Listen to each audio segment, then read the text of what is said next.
Hello and welcome back everyone to the next episode on Fiori Elements training. In our last session, we talked about building our list report application using annotations in XML file. We have used by far the Business Application Studio tool to develop our list report application by excluding all the annotations from the backend side. So basically, initially when we started, we have used as a ABAP developer all annotations on CDS side, eventually exposing them all to the front end, which is a Fiori application. And then we went ahead and deleted those annotations from CDS. And now we are coding annotations all on the front end side. By far, in the last class, we have built the list report using these annotations on the annotations.xml file by annotating our customer ID, travel ID, and travel type. Towards the end of the last class, we were facing a weird issue of duplicate ID. What I've done is I've commented out this code here in our system for a duplicate annotation for booking fee. You see booking fee here also and booking fee here also. So this was the problem. I've commented out this annotation. This complete source code is now pushed to the Git repository, and the Git repository link was shared with all of you. If you have still not received it, please feel free to send an email to my mail ID anubhav.abap@gmail.com, through which you will get the complete source code through the Git of this app. Also, the CDS code which I have deleted in the last class is kept here in this text file in our annotations folder. So I've kept this all here for our CDS. Just in case somebody willing to practice the CDS code, it's here. This is for the booking and this is for the travel. So you guys can also check that. Because I've deleted that code, I've kept it here in the Git. And this is also pushed to the Git repository. So just in case if somebody is interested, they can find it here. Okay, now our goal is to build object page. Let's run our application, what we built by far.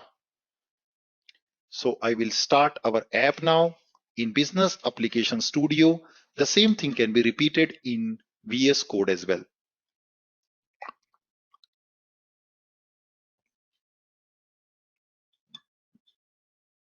Hit the go button and you can see our bullet chart which we coded yesterday. Anything which is above 21 shows in green. Anything below 11 shows in red.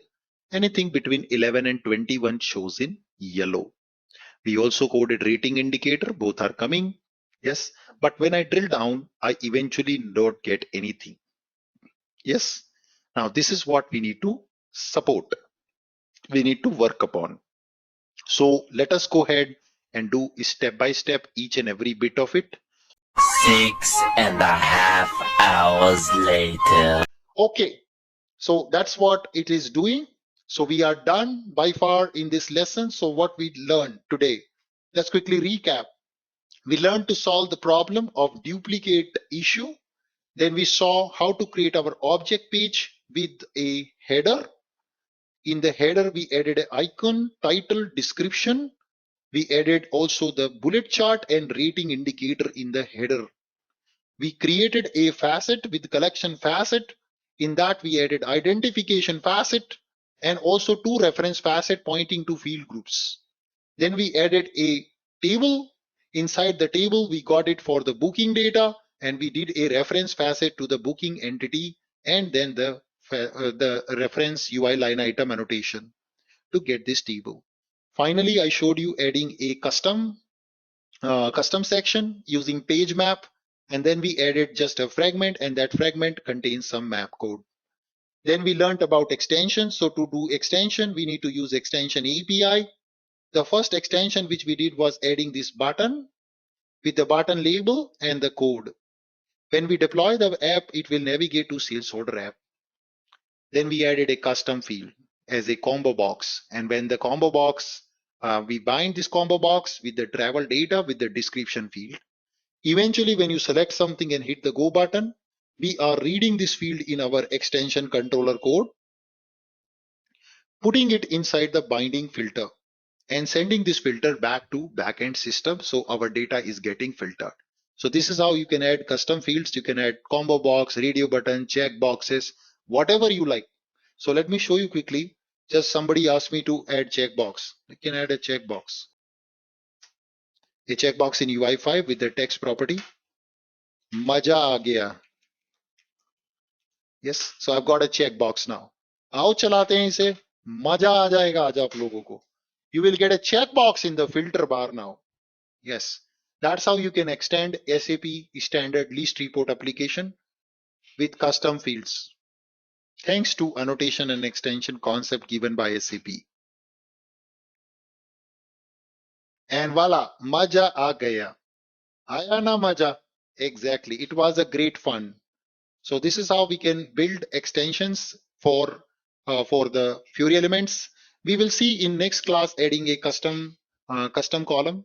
We will also see how to use our custom extension API to default a value. Suppose while my app is start, I want to default agency ID. So this was a question I received also. How can we default the value here? So that is also we will see in the system. Okay. So that's it for the day. Thank you so much. See you. Goodbye.